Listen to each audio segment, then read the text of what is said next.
사랑하는 수정동교회 성도 여러분, 안녕하십니까? 김병철 목사입니다. 10월 29일 목요일에 드리는 매일 묵상을 시작하겠습니다. 오늘 부르실 찬송가는 93장 예수는 나의 힘이요입니다. 찬송가는 영상을 잠시 멈추시고 형편에 따라 개인적으로 부르시기 바랍니다. 하나님의 말씀은 히브리서 5장 7절에서 10절까지 말씀입니다.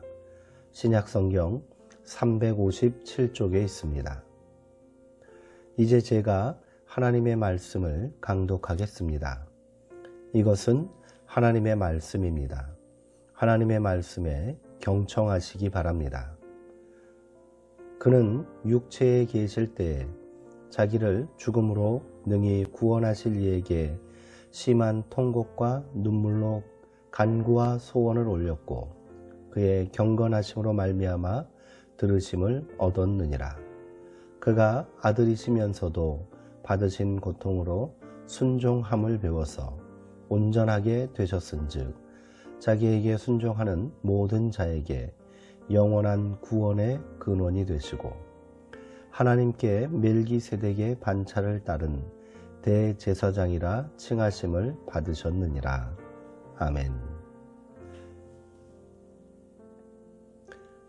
대제사장 되신 예수님이라는 제목으로 묵상 말씀을 나누도록 하겠습니다.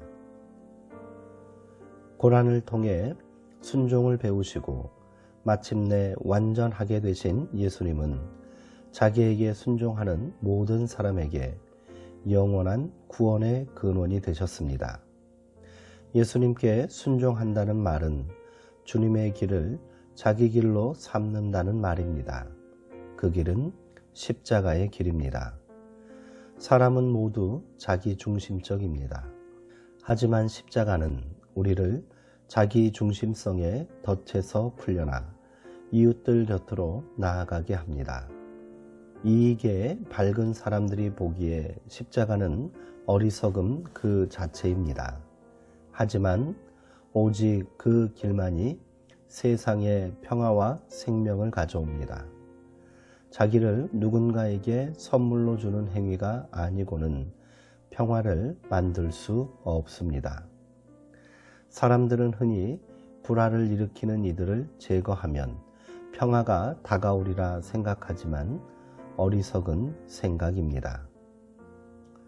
숙명여대 김은교 교수님은 어떤 여행이든 그 종착점이 새로운 중심, 곧 서름 곁으로 향하는 여행이라면 그 길은 순례의 길이요 축복의 길이 될 것이라고 말합니다. 우리가 오늘 고통받는 이들 곁으로 다가갈 수 있는 것은 우리 곁으로 다가오시는 주님과 만난 감격 때문입니다. 히브리서 기자는 예수님을 대제사장이라고 말하기에 주저함이 없습니다. 레위 가문에 속한 제사장이 아니라 멜기세덱의 계통을 따르는 대제사장이라는 것입니다. 멜기세덱 이야기는 창세기 14장에 나옵니다. 아브라함은 여러 부족들이 벌인 전쟁의 와중에 사로잡혀간 조카 롯을 구하기 위해 집에서 나아 훈련시킨 사병 318명을 데리고 단까지 올라갔습니다. 그는 치열한 전투 끝에 적들을 물리쳤고 롯은 물론 빼앗겼던 재물까지 다 되찾아 돌아오고 있었습니다.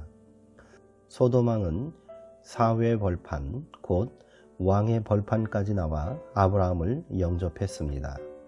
그때 살렘 왕인 멜기세덱 또한 빵과 포도주를 가지고 나왔습니다. 그는 가장 높으신 하나님, 곧 엘 엘리온의 대사장이었습니다. 그는 복을 빌어준 후 아브라함에게 원수들을 그의 손에 넘겨주신 가장 높으신 하나님을 찬양하라고 요구했습니다. 아브라함은 가지고 있는 모든 것에서 열의 하나를 멜기세덱에게 주었습니다. 히브리서 기자는 멜기세덱을 통해 예수의 대제사장직을 설명합니다. 멜기세덱은 정의의 왕, 평화의 왕이고 아버지도 없고 어머니도 없고 족보도 없고 생애의 시작도 생명의 끝도 없는 존재라는 것입니다. 무력해진 성전 체제를 대신하기 위해 하나님께서 보내신 예수님이야말로 멜기세덱의 계통을 따르는 대제사장 되십니다. 대제사장을 뜻하는 폰티프는 로마의 대신관을 가리키는 폰티펙스에서 유래된 말입니다. 폰티펙스는 다리를 놓는 사람이라는 뜻입니다. 주님은 다리를 놓는 분이십니다. 이방인과 유대인 사이, 거룩한 것과 속된 것 사이, 남자와 여자 사이에 다리를 놓아 서로 소통하게 하셨습니다. 우리가 믿음으로 산다는 것은, 그리고 대제사장 되신 예수께 순종하며 산다는 것은 다리가 되는 것과 무관하지 않습니다. 기도하시겠습니다.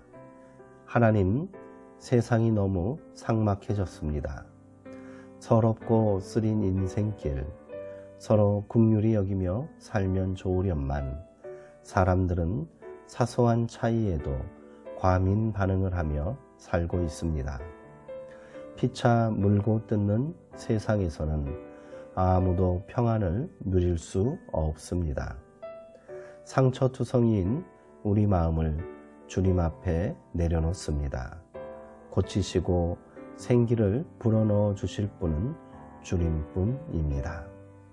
우리의 연약함을 아시는 주님, 힘겹더라도 사람과 사람 사이에 다리를 놓는 그 거룩한 소명을 포기하지 않도록 우리를 붙들어 주옵소서. 예수님의 이름으로 기도합니다. 아멘.